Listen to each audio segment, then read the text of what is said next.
चित्रासगंज नाम का एक राज्य था। उस राज्य की राजकुमारी कनक अत्यंत ही सुंदर थी और उसे अपनी सुंदरता पर बहुत घमंड था। एक दिन राजकुमारी राज्य के पास के जंगल में घूमने गई।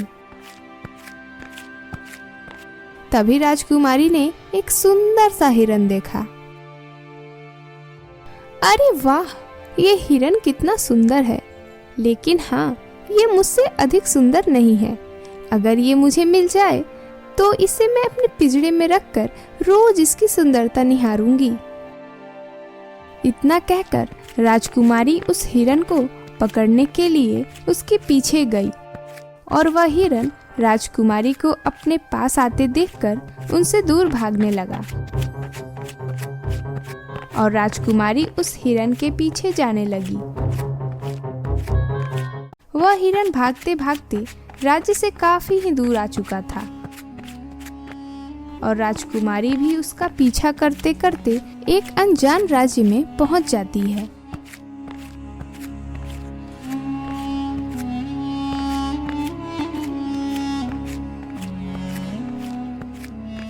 अरे, यह हिरन कहाँ विलुप्त हो गया और मैं यह कहाँ आ गई?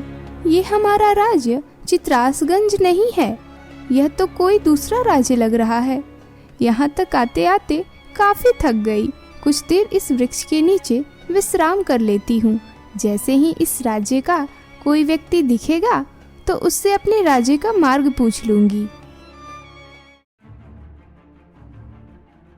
कुछ देर बाद एक बूढ़ी औरत राजकुमारी के पास से होकर जा रही थी। तभी राजकुमारी ने उसे आवाज दिया, सुनो ओ बुढ़िया, जरा इधर तो आना। बोलो बेटा, क्यों रोका मुझे? छी छी छी छी छी, कितनी बदसूरत शक्ल है तुम्हारी, और ये कैसे कुत्तों जैसी खांस रही हो? तुम्हें रोक के गलती कर दी। चलो जाओ यहाँ से, मुझे तुमसे कोई बात नहीं करनी। राजकुमारी की इस बात को सुनकर उस बूढ़ी महिला को अत्यंत ही क्रोध आया और उसने कहा, अहंकारी लड़की, देखने में तो तू राजकुमारी लग रही है, लेकिन तुझमें राजकुमारी होने का तनिक भी गुण नहीं है।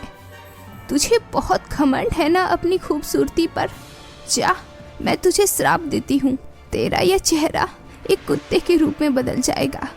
उस बुढ़िया के यह कहते ही राजकुमारी का चेहरा एक कुत्ते के रूप में बदल गया और फिर वह बूढ़ी औरत राजकुमारी को पास ही एक तालाब के पास ले गई। ले, देख ले अपनी सूरत इस तालाब में और बता कैसी होती है बदसूरती। राजकुमारी ने जैसे ही अपने चेहरे को तालाब में देखा, उनके पैरों तले जमीन ही खिसक गई। नहीं, ये क्या हो गया मेरे चेहरे को? आपने ये क्या कर दिया? अब मैं इस चेहरे के साथ कैसे जीऊंगी? कृपया कर अपने इस श्राप को वापस ले लीजिए। मैं अब जीवन में कभी भी अपनी खूबसूरती का घमंड नहीं करूंगी। नहीं, मैं अपना दिया हुआ श्राप वापस नहीं ले सकती हूँ, लेकिन हाँ, अगर तुम्हें अपने गलती का पश्चाताप है तो जा, तू अपना रूप बदल सकती है। लेकिन हाँ, इसका मतलब ये बिल्कुल भी ना समझना कि तू मेरे श्राप से मुक्त हो गई है। तू जब भी किसी कुत्ते को भूखते हुए आवाज सुनेगी तो तेरा यह चेहरा वापस कुतिया में बदल जाएगा। और हाँ, भले ही तू रूप बदल ले, लेकिन तेरा खाना पीना सब एक कुत्ते की तरह ही रहेगा। इतना कहकर वह बुढ़िया वहां से चली जाती है और राजकुमारी अपना रूप बदल लेती है।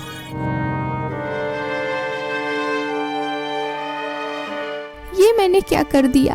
अपने ही अहंकार ने मुझे कहीं का नहीं छोड़ा। यह कहकर राजकुमारी जोर जोर से विलाप करके रोने लगती है। तभी उस राज्य के राजा का पुत्र शौर्य तालाब के रास्ते से होकर गुजर रहा था। राजकुमारी के रोने की आवाज राजकुमार तक पहुंची। अरे, ये तालाब की ओर से किसके रोने की आवाज आ रही है? मुझे जाकर देखना चाहिए। हो सकता है कोई मुसीबत में हो। फिर राजकुमार तालाब की ओर आगे बढ़ते हैं। वहां पहुंचकर वह देखते हैं कि एक लड़की तालाब के किनारे बैठकर रो रही है। राजकुमार राजकुमारी के पास जाते हैं।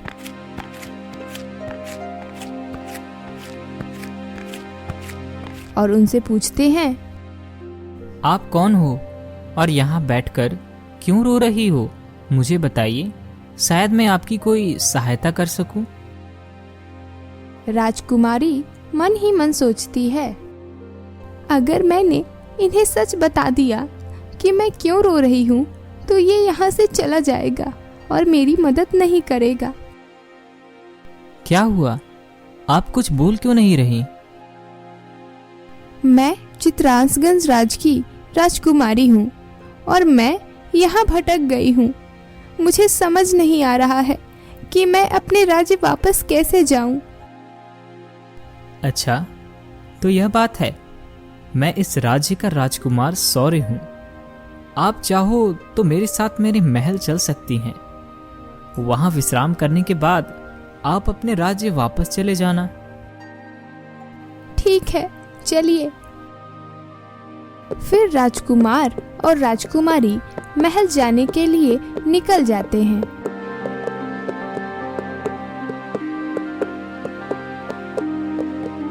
और कुछ देर की यात्रा के बाद ही वे महल पहुंच जाते हैं। आप कुछ देर विश्राम कर लीजिए। आप काफी थक गई होंगी।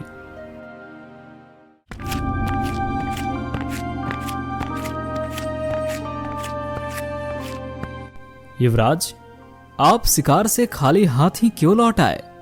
और यह कन्या कौन है? फिर राजकुमार ने अपने पिता को राजकुमारी के बारे में बताया। अच्छा, तो ऐसी बात है। आप चिंता ना करें राजकुमारी, आपको हमारे महल में किसी भी तरह की कमी नहीं होगी। आप अतिथि कक्ष में विश्राम कीजिए, हम आपके लिए भोजन का प्रबंध करते हैं। ऐसे ही कुछ दिन बीत जाते हैं। राजकुमार सौर्य को राजकुमारी कनक से प्रेम हो जाता है। एक दिन महल के बगीचे में, राजकुमारी, आज मैं आपसे जो बात कहने वाला हूँ, मुझे नहीं पता कि आपकी क्या प्रतिक्रिया होगी, लेकिन अब हम खुद को नहीं रोक पा रहे। राजकुमारी, हमें आपसे प्रेम हो गया है और हम आपसे विवाह करना चाहते हैं। राजकुमार की यह बात सुनकर राजकुमारी सोच में पड़ गई। राजकुमार, यदि आपको मेरे श्राप के बारे में पता चल गया और आपने मेरे उस रूप को देख लिया तो विवाह तो क्या, आप मुझे देखना भी पसंद नहीं कर पाएंगे। क्या हुआ राजकुमारी? आप किस सोच में डूब गई? फिर राजकुमारी ने अपने उस श्राप के बारे में राजकुमार को बताया और अपना वह रूप राजकुमार को दिखाया। राजकुमार, देखिए, क्या आप अब भी मुझसे विवाह करना चाहते हैं? हाँ राजकुमारी, मैंने आपसे प्रेम किया है और प्रेम इंसान के चेहरे से नहीं होता, प्रेम इंसान के मन से होता है, उसके हृदय से होता है। राजकुमार के मन में राजकुमारी के लिए सच्चा प्रेम देखकर राजकुमारी के आंखों में आंसू आ गया और उन्होंने सिर हिलाकर विवाह के लिए हाँ कर दिया। अगले दिन राजकुमार ने अपने माता पिता को राजकुमारी से विवाह के विषय में बताया। राजकुमार, हमें आपके इस निर्णय से कोई आपत्ति नहीं है, लेकिन हाँ, आप एक बार अपनी माता श्री से पूछ लें, उन्हें कोई आपत्ति तो नहीं? नहीं नहीं महाराज, हमें कैसी आपत्ति होगी। हमें तो राजकुमारी कनक पहले से ही पसंद थी।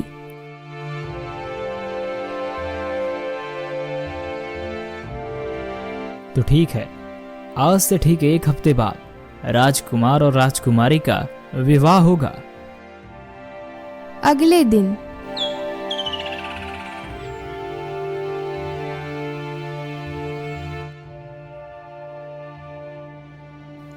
राजकुमारी, आपको हमारे राज्य में आए इतने दिन हो गए, किंतु आपने हमारे राज्य का भ्रमण ही नहीं किया। चलिए, आज हम आपको अपने राज्य का भ्रमण कराते हैं। सेनापति, हमारा रथ तैयार करो, हमें राज्य का भ्रमण करने जाना है। रुक जाओ सेनापति।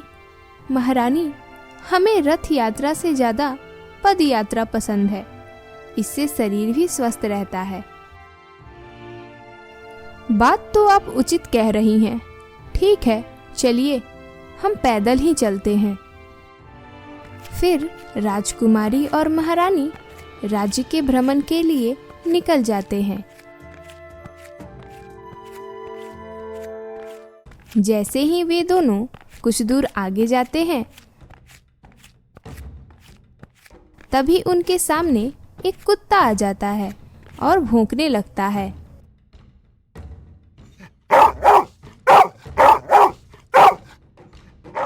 अरे, यह कुत्ता कहाँ से आ गया? अरे हटो यहाँ से, भागो, जल्दी भागो। राजकुमारी के कितने भी भगाने पर वह कुत्ता वहाँ से नहीं जाता है और भौंकता ही रहता है। उसके भौंकने की आवाज सुनकर राजकुमारी का चेहरा कुत्ते में बदल जाता है। यह सब देखकर महारानी के तो पैरों तले जमीन ही खिसक गई।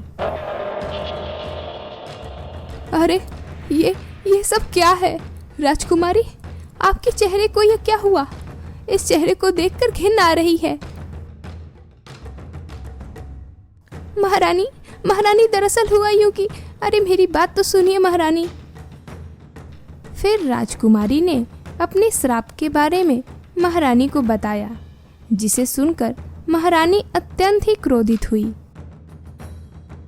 आपने हमें अपने इस श्राप के बारे में पहले क्यों नहीं बताया?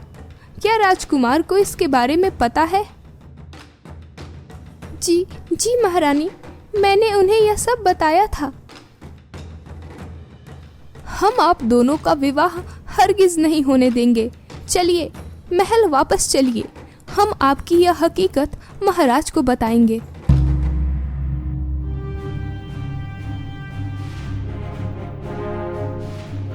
महल पहुंचते ही महारानी राजकुमार शौर्य के सामने ही राजकुमारी के श्राप के बारे में महाराज को बताती है। लेकिन महारानी, हमें तो राजकुमारी के चेहरे में कोई परिवर्तन नहीं दिख रहा। आप ये कैसे कह सकती हैं? महाराज, ये अपने चेहरे को बदल सकती है। राजकुमारी, अपना वह रूप महाराज को दिखाइए, यह हमारा आदेश है। महारानी के आदेश के अनुसार राजकुमारी ने अपना वह रूप महाराज को दिखा दिया और यह देखकर महाराज के तो होश ही उड़ गए। राजकुमार शौर्य, हम आपका विवाह ऐसी लड़की के साथ कदापि नहीं कर सकते।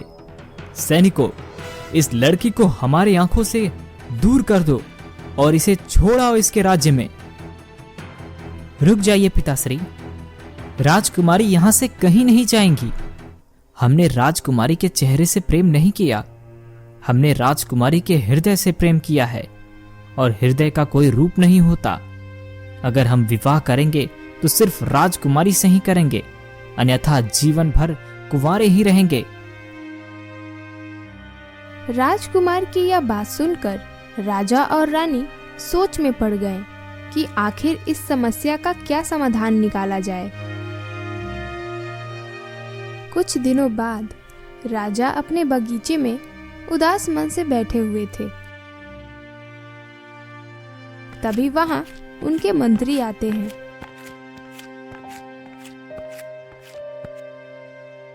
महाराज, मैं जानता हूँ कि आपकी चिंता का क्या कारण है, किंतु ऐसे चिंता करने से इस समस्या का समाधान नहीं निकलेगा। मैंने सुना है कि इस राज्य में एक महर्षि हैं जो अत्यंत ही बुद्धिमान हैं। एक बार आप उनसे जाकर इस समस्या का समाधान मांगे। हो सकता है उनके पास इस समस्या का कोई समाधान हो। ठीक है मंत्री जी, आप कह रहे हैं तो मैं एक बार उनसे मिल आता हूँ। फिर राजा उस महान महर्षि के पास जाते हैं।